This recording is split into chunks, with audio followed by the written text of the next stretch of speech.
بخاری اور مسلم دونوں میں حدیث ہے کہ نبی علیہ السلام نے عاملین زکوٰۃ مقرر کیے ہوئے تھے جو جا کے زکوٰۃ کلیکٹ کرتے تھے لوگوں سے، بھیڑ بکریوں کی زکوٰۃ۔ اب جب لوگوں سے وہ کلیکٹ کرتے تھے تو لوگ ان کو بیت المال کے لیے زکوٰۃ کی بھیڑ بکریاں بھی دیتے تھے، ساتھ ایک آدھ بکری کسی کو گفٹ دے دی۔ اب جب وہ آ کے نبی علیہ السلام کے پاس بیت المال میں زکوٰۃ جمع کرواتے تھے تو کہتے تھے یہ تو وہ ہے جو ہم نے زکوٰۃ کلیکٹ کیا اور یہ مجھے گفٹ ملا ہے۔ تو نبی علیہ السلام فرماتے تھے کہ جاؤ اپنے ماں باپ کی گود میں جا کے بیٹھو، میں دیکھتا ہوں تمہیں وہاں پہ کون گفٹ دیتا ہے، تمہیں اس پوسٹ کی وجہ سے گفٹ ملا، یہ بھی بیت المال میں آئے گا۔ یہ ایک جنرل حدیث ہے جو سب کو کور کرتی ہے کہ جس شخص کو سرکاری پوسٹ کی وجہ سے کوئی گفٹ بھی ملا ہے وہ حکومت کے خزانے میں جمع کروائے گا، کیونکہ اگر وہ اس پوسٹ پہ نہ ہوتا اس کو کوئی گفٹ نہ دیتا۔ اگر کوئی فوڈ انسپیکٹر نہ ہو تو کس نے اس کے گھر جا کے جو ہے وہ اتنے کلو مرغی اور اتنے کلو قیمہ جا کے دینا ہے؟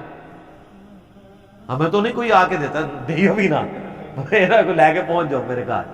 ویسے میں کہہ رہا ہوں کہ اس پوسٹ کی وجہ سے دے رہے ہیں نا، یا علماء کو جو مل رہا ہے ان کی پوسٹ کی وجہ سے مل رہا ہوتا ہے نا۔ تو اس طرح کے گفٹ اگرچہ عاملین زکوٰۃ کی تنخواہ درست ہے، وہ قرآن میں سورہ توبہ کی آیت نمبر 60 میں 8 مصرف آئے ہیں زکوٰۃ کن کن کاموں میں لگ سکتی ہے۔ اس میں سے ایک مصرف یہ ہے کہ جو زکوٰۃ کو کلیکٹ کرنے والے سرکاری ملازمین ہیں ان کی تنخواہ ہے۔ اس لیے ہمارے ٹیکسز کا جو پیسہ ہے اس سے فوج کی، ایجنسیز کی اور اسی طریقے سے جو باقی حکومتی عہدیدار ہیں ان کی تنخواہیں جاتی ہیں۔ اب وہ اپنا کام کرنے کا ایکسٹرا پیسہ لوگوں سے لینا شروع کر دیں، جس طرح کسی زمانے میں ہمیں یاد ہے کہ شناختی کارڈ جب یہ نادرہ نہیں تھی، اللہ بھلا کرے پاکستان میں ایک ادارہ ایسا ہے جس پہ ہم فخر کر سکتے ہیں پرسنلی، انہوں نے آ کے کم از کم کسی ایک کام کو تو سٹریم لائن کیا ہے نا۔ آپ پاکستان میں کسی جگہ ان کی آؤٹ لیٹ کے اوپر چلے جائیں تو آرگنائز طریقہ ہے۔ نادرہ جب تک نہیں تھی نا، اور آپ کو اپنے تھانے کچہریوں سے شناختی کارڈ وہ ہاتھ کا لکھا ہوا، ہمارا تو پرانا وہی تھا 19 آپ سمجھ لیں آلموسٹ 98 99 کے اندر ہم نے جا کے وہ بنوایا تھا۔ تو اس شناختی کارڈ کو بنوانے کے لیے یا آپ کو اپنے صوبے کا ڈومیسائل نکلوانے کے لیے اپنے جائز حق کے لیے رشوت دینی پڑتی تھی۔ چیز آپ کی ہے، آپ پیسے دے کے نکلوائیں گے۔ یہ پاکستانی شہری کا حق ہے کہ اس کو شناختی کارڈ دیا جائے جس کا آلریڈی بے فارم آپ کے پاس موجود ہے کہ یہاں پہ پیدا ہوا ہے فلاں سن کو، اس کے ماں باپ یہاں کے شہری ہیں۔ یہ حکومت کا کام ہے کہ اس کو شناختی کارڈ دے، اس کے لیے آپ کو، اور وہ اگر نہ ہو تو آپ کو کالجز کے اندر ایڈمیشن نہیں ملتا۔ اب تو خیر بینک میں اکاؤنٹ بھی نہیں کھلتا اگر آپ کو شناختی کارڈ نہ ہو، تو رشوت دینی پڑتی تھی۔ اب تو چلے فیس دے کے کام ہو جاتا ہے اپنے جائز کام کے لیے۔ تو اب جو لوگ وہاں پہ بیٹھ کے رشوت کھا رہے ہیں وہ تو بیٹھے اس لیے کہ لوگوں کے ڈومیسائل بنائے یا اس زمانے میں شناختی کارڈ بنائے، وہ رشوت کس چیز کی لے رہے ہیں؟ اگرچہ وہ جائز کام کے اوپر پیسے لے رہے ہیں لیکن ان کا پیسے لینا حرام ہے۔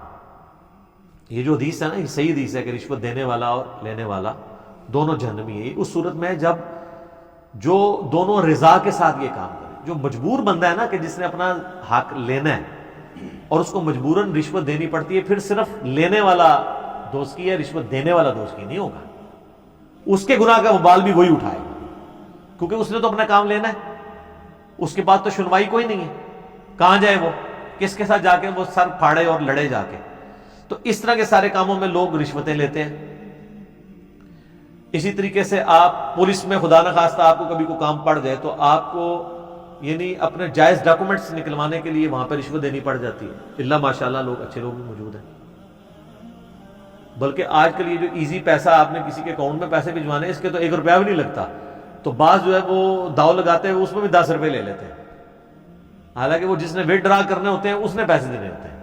تو جس کا جو داؤ لگتا ہے وہ جہاں پہ بیٹھا ہوا ہے، صرف سرکاری ملازم نہیں باقی لوگ بھی یہی کام کر رہے ہیں۔ تو اب اس طریقے سے جو حرام پوری زندگی کھایا، آخری عمر میں آ کے جناب بلڈ پریشر، شوگر، دل کی بیماریاں، بچے نہیں پڑھ لکھ سکے، بیوی کے اوپر فالج ہو گیا۔ اب جب یہ چیزیں ان کے سامنے آتی ہیں نا، پھر ان کو اب آخرت یاد آتی ہے کہ یار دنیا بھی at the end of the day ہم نے برباد کر لی، ابھی آخرت میں تو حساب باقی ہے، اور یہ بھی وہ جس کے اندر غیرت کی کوئی رتی ہو۔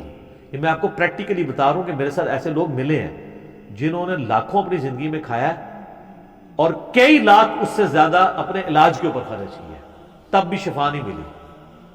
یہ ایک ایسا معاملہ ہے جو دنیا میں اللہ برابر کر دیتا ہے، اور اگر نہ بھی کرے تو آخرت کی مصیبتیں تو بھی باقی ہیں نا۔ پھر وہ کہتے ہیں جی اب توبہ کرنا چاہتے ہیں، کیا کریں، یاد ہی نہیں کس کس کا کھایا ہے،